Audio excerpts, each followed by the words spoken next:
आज इंडिया के chocolate market पे कैडबरी का करीब 2/3 से ज्यादा कब्जा है। चाहे वो दिवाली हो, क्रिसमस हो या वैलेंटाइन डे, कैडबरी का प्रेजेंस हर समय भारत में रहा है।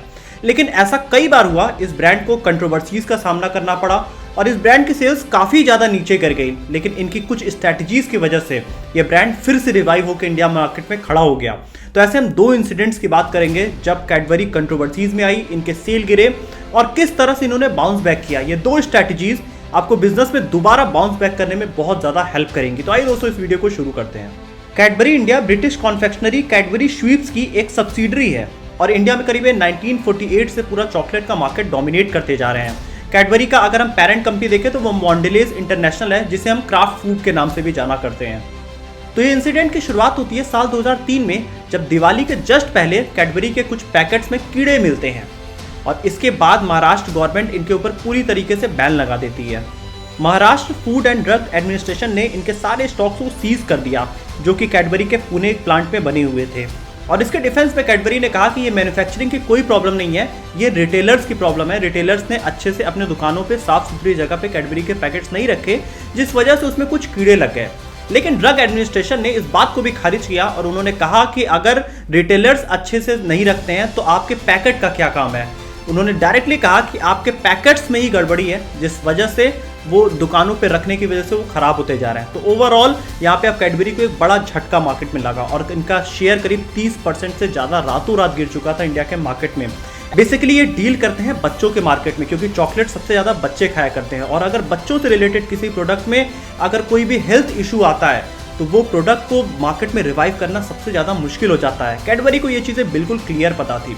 इसके बाद कैडबरी ने मार्केट में फाइट करने की कोशिश नहीं की। उन्होंने इस इंसिडेंट को कस्टमर का फीडबैक की तरह लिया कि अब कंज्यूमर का बिहेवियर पूरी तरह से इंडिया में चेंज होता जा रहा है, तो हमें अपनी पैकेजिंग उसी लेवल की रखनी पड़ेगी। और लेकिन ब्रांड को काफी एक बड़ा डेंट लग गया था और इनके स्टॉक्स के सीज होने के 14 दिन के बाद ही इन्होंने एक नई पीआर टीम को हायर किया जो कि ब्रांड का परसेप्शन मार्केट में चेंज करती। साल 2004 में कैडबरी ने करीब $150 मिलियन इन्वेस्ट करके मशीन्स और इक्विपमेंट्स खरीदा नई पैकेजिंग बनाने के लिए।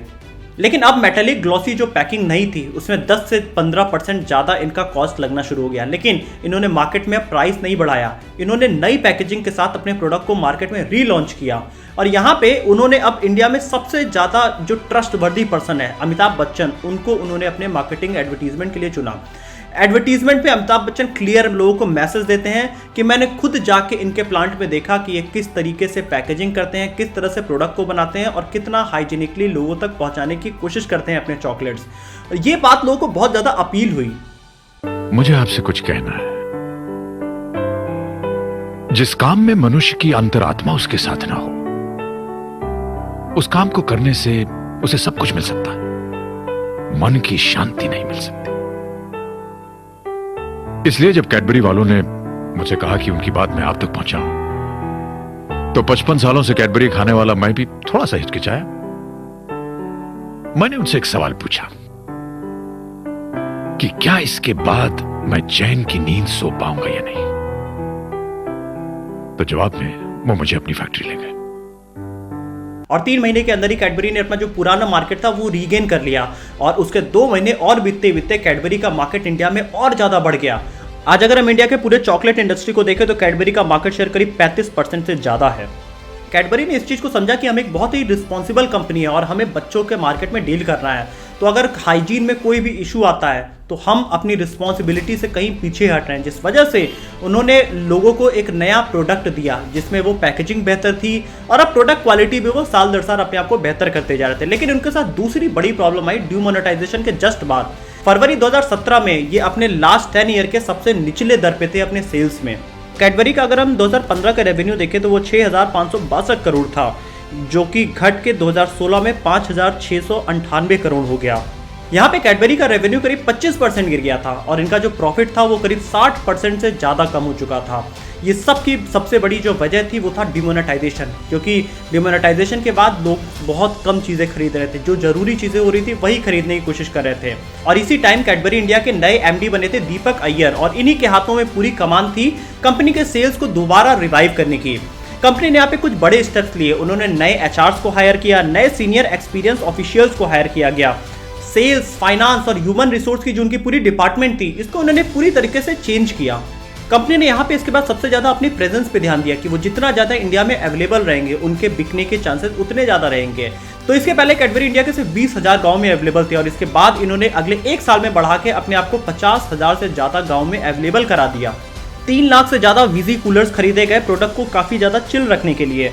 और यहाँ पे प्रोडक्ट के सक्सेस के लिए इन्होंने कुछ नए वेराइटीज और प्रोडक्ट्स लॉन्च किए इंडिया के मार्केट में। इन्होंने Cadbury Silk Bubbly, Silk Oreo, Silk Caramello, Golden Oreo और कई सारे और नए प्रोडक्ट लॉन्च किए जैसे कि कैडबरी फ्यूज, बॉर्नवीटा बिस्किट और लीकेबल्स। यहाँ पे डिमोनेटाइजेशन के बाद लोगों की परचेस कैपेसिटी कम होने के कारण लोग अपने प्रोडक्ट को मार्केट से कम कर रहे थे, लेकिन डिमोनेटाइजेशन के 3 महीने के अंदर ही इन्होंने सिल्क ओरियो इंडिया में लॉन्च किया। ये चाहते थे कि जितना ज्यादा हमारा प्रोडक्ट अवेलेबल रहेगा और जितने नए वैरायटीज में अवेलेबल रहेगा कस्टमर उसको जरूर खरीदेगा, क्योंकि कस्टमर ऑनलाइन पेमेंट तो कर ही रहा है। और इसके साथ ही इन्होंने वैलेंटाइन डे के लिए भी कुछ नए कैंपेन्स लॉन्च किए। इसके बाद ब्रांड अगले 4 महीने के अंदर ही पूरी तरह से रिवाइव हो चुका था। और अगर हम कैडबरी इंडिया की पूरी सेल्स देखें तो ये पूरा इंडिया का 67% से ज्यादा मार्केट कैप्चर है आज इनके पास। नेस्ले का अगर हम मार्केट देखें तो वो सिर्फ 21% है और फेरेरो रोशर का सिर्फ 6% है। तो दोस्तों इन दोनों इंसिडेंट से हम क्या सीख सकते हैं ये समझना हमारे लिए सबसे इंपॉर्टेंट है, क्योंकि ये इंडिया की चॉकलेट मार्केट की सबसे बड़ी कंपनी है। तो इनके पास सेल्स के वो स्किल है जिसको अगर हम सीख के अपने बिजनेस में अप्लाई करते हैं तो हम किसी भी बिजनेस को बहुत नेक्स्ट लेवल पे ले जा सकते हैं।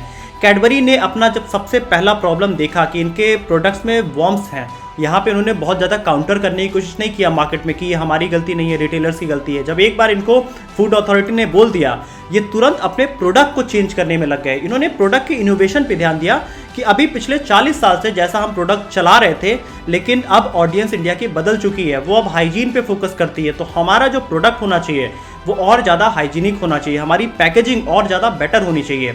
अक्सर क्या करते हैं लोग कि जब भी उनके प्रोडक्ट के बारे में मार्केट में कुछ खामियां बताई जाती हैं, वो सोचते हैं कि इनको तो कुछ पता ही नहीं है मेरे प्रोडक्ट के बारे में, मैं अपने प्रोडक्ट को ज़्यादा बेहतर जानता हूं। तो ये गलती आपको अपने बिजनेस में नहीं करनी है। अगर आपका सेल गिरता है कभी भी तो आपको उसको पॉजिटिव फीडबैक की तरह देखना है। क्यों सेल गिर रहा है, आपको उस पर्पस पे जाना चाहिए और उस पर्पस को अगर आपने रिजॉल्व कर लिया तो आप मार्केट के किंग तुरंत बन सकते हैं। क्योंकि कस्टमर का सेंटिमेंट किसी भी ब्रांड से जब जुड़ जाता है और उसको वो प्रोडक्ट अगर छोड़ना पड़ता है तो वो जिस दिन अपने प्रोडक्ट में वो सुधार करके आता है तो वो प्रोडक्ट दोबारा मार्केट में चल जाता है। ये अगला एग्जांपल हम मैगी से भी समझ सकते हैं। मैगी ने भी यही किया था जब उनके प्रोडक्ट में लेड पाया गया था। उसके बाद मैगी ने अपने नए एडवर्टीजमेंट लॉन्च किए और अपने प्रोडक्ट में लेड को बिल्कुल कम किया और जितने भी उनके पहले के प्रोडक्ट बचे हुए थे वो सब उन्होंने डंप किया। अगर हम दूसरी लर्निंग कैडबरी से सीखने की कोशिश करें तो कैडबरी ने इंडिया के मार्केट में एक इमोशनल कनेक्ट बनाया हुआ है। आज कई नए बड़े ब्रांड्स भारत के मार्केट में हैं जैसे कि स्नीकर्स, फेरेरो रोशर, हर्शीज, लेकिन ये सारे ब्रांड के सामने कैडबरी के पास 67% मार्केट है। इसका सबसे बड़ा रीज़न है ये एक इमोशनल कनेक्ट। जब भी वैलेंटाइन डे आता है कैडबरी कुछ नया कैंपेन लॉन्च करता है। जब भी दिवाली आती है और पाया जाता है कि जो दिवाली की मिठाइयाँ हैं उसमें बहुत ज़्यादा मिलावट हो रही है, तो तब कैडबरी सामने आता है कि आप चॉकलेट्स दूसरों को दीजिए। एक इमोशनल कनेक्ट इंडिया में बनता है। कोई भी प्रोडक्ट इंडिया में अगर सबसे तेजी से सेल करना है तो आपको इमोशनल कनेक्ट अपने कंज्यूमर से बनाना पड़ेगा, क्योंकि इंडिया में सबसे ज़्यादा लोग इमोशन से चला करते हैं। तीसरी, अगर हम कैडबरी से लर्निंग सीखने की कोशिश करेंगे तो हम इनकी लीडरशिप स्किल्स सीख सकते हैं। जब 2017 में डिमोनेटाइजेशन के बाद इनके सेल्स गिर रहे थे तो इन्होंने जब अपना पिछला ग्राफ देखा तो इनको समझ में आया पिछले 10 साल में हमारे सेल्स गिरे हैं और सिर्फ डिमोनेटाइजेशन इसके लिए सबसे बड़ा रीज़न नहीं है। तो यहाँ पे इनको समझ में आया कि जो हमारी टीम है उस टीम में एक नई जान फूंकनी पड़ेगी, जिस वजह से इन्होंने कुछ नए सीनियर एम्प्लॉयज़ हायर किए और जो 3 मेन सेक्शन थे, फाइनेंस, सेल्स और इनका प्रोडक्ट, इन तीनों जगह पे इन्होंने नई टीम हायर किया और उनके साथ मिलके इन्होंने प्रोडक्ट को दोबारा रिवाइव किया। तो यहाँ पे आपकी लीडरशिप सबसे इंपॉर्टेंट है। अगर आपका प्रोडक्ट नहीं चल रहा है कुछ सालों से तो आपकी टीम में भी डिफेक्ट हो सकता है। गलती सिर्फ प्रोडक्ट की नहीं होती है, गलती सिर्फ आपकी नहीं होती है, आपकी टीम में भी बहुत सारी गलतियां हो सकती है। तो हमेशा आपकी टीम ऐसी होनी चाहिए जो कि आपको प्रोडक्ट को नेक्स्ट लेवल ले जा सके। तो दोस्तों आपको वीडियो कैसा लगा आप कमेंट ऑप्शन में जरूर लिख के बताइए। कैडबरी अगर आप खाते हैं तो भी आप कमेंट ऑप्शन में जरूर बताइएगा कौन सा कैडबरी का प्रोडक्ट आपको सबसे ज्यादा पसंद है। और ऐसे ही बैक टू बैक वीडियोस के लिए आप चैनल को सब्सक्राइब भी कर सकते हैं और बेल आइकन भी प्रेस कर सकते हैं।